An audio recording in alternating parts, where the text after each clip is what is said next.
اسی عالم میں حضرت امام علی مقام اماں کی قبر انور کو بوسہ دینے کے بعد اور دیگر مزارات کو بوسہ دینے کے بعد لاسٹ میں اپنے نانا کے روضہ پر حاضر ہوتے ہیں اور امام الانبیاء کا دربار مقدس ہے۔ رات تیسرے پہر میں داخل ہو رہی ہے، ملائکہ کرام آسمان سے صف بصف سلامی اور زیارت کے لیے حاضر ہو رہے ہیں۔ ایک نور ہے جو آسمان اور زمین کے درمیان معلق ہے۔ یہ فیصلہ کرنا بہت کٹھن ہوگا کہ یہ نور زمین سے آسمان کی طرف پرواز کر رہا ہے یا یہ نور آسمان سے زمین کی طرف نزول ہو رہا ہے۔ اہل عرفان ہی اس حقیقت کو جان سکتے ہیں، برکیف اس کے بعد کون اندازہ کر سکتا ہے غم و آلام کے اس طوفان کا جو حضرت امام علی مقام کے سینے میں بھرا ہوا تھا۔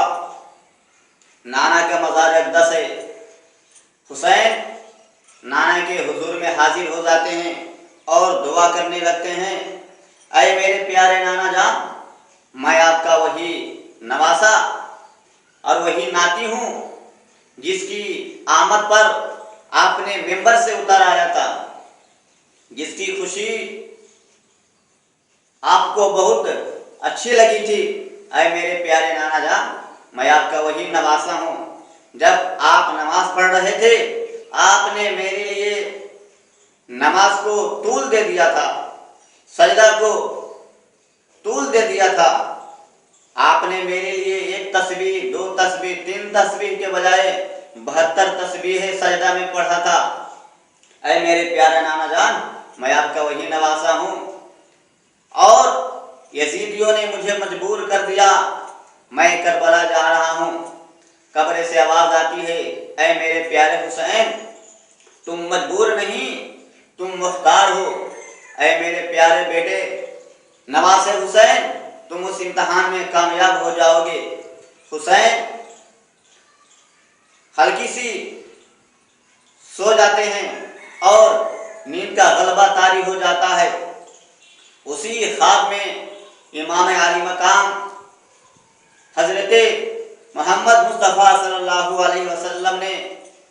حضرت حسین کو بتایا، اے حسین تم کربلا میں جاؤ گے، دیکھ لو تمہاری قتل گاہ وہاں پہ ہے، تم کو وہاں پہ قتل کر دیا جائے گا، تمہارے گھر بار کو لوٹ لیا جائے گا، تمہارے ننھے ننھے بچوں کو سپرد خاک کر دیا جائے گا، تمہیں پیاسا رہ کر اس امتحان میں کامرانی کی منزل تک پہنچنا ہوگا۔ اے میرے حسین تم کربلا میں رہو گے اور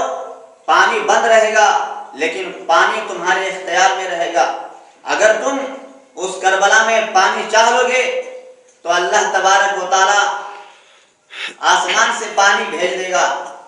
لیکن اے میرے بیٹے حسین تم کو پیاسا رہ کر امتحان دینا ہے تاکہ دنیا والے کو پتہ چل جائے کہ حسین کس طرح ہیں اور حسین کے نانا کا خاندان کس طرح سے ہے جو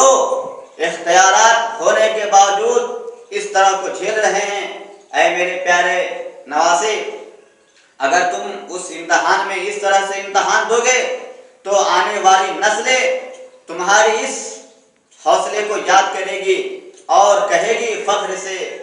کہ ہاں ہمارے حسین نے اختیارات اپنے ہاتھوں میں رکھتے ہوئے یزیدیوں کے سامنے سر نہیں جھکایا اور دنیا والوں کو بتا دیا کہ میں چاہوں گا تو پانی آ سکتا ہے، لیکن نہیں، اگر تمہارے اوپر بھی اس طرح کے ظلم آ جائے، اگر اسلام کی خاطر قرآن کی خاطر گھر بار کو لٹانا پڑے تو میری سنت کو یاد کر لینا، اگر جوان بیٹے کی قربانی دینی پڑے حضرت علی اکبر کی جوانی کو یاد کر لینا، اگر چھوٹے بیٹے کی قربانی دینی پڑے تو حضرت مظلوم علی اصغر کی قربانی کو یاد کر لینا۔ دنیا کہے گی مر گیا ہے، کوئی کہے گا لاشیں پڑی ہوئی ہے، کوئی کہے گا یہ مر چکا ہے، لیکن قرآن انہی لوگوں کے بارے میں پکار پکار کر آواز دے رہا ہے، وَلَا تَقُولُوا لِمَن يُقْتَلُ فِي سَبِيلِ اللَّهِ أَمْوَاتٌ، ہرگز ہرگز جو اللہ کی راہ میں قتل کر دیے جاتے ہیں، فی سبیل اللہ میں راہ راست میں شہید ہو جاتے ہیں، وہ لوگ مردہ نہیں ہوتے ہیں، بلکہ وہ لوگ قیامت تک کے لیے ابدی حیات کے مالک بنا دیے جاتے ہیں۔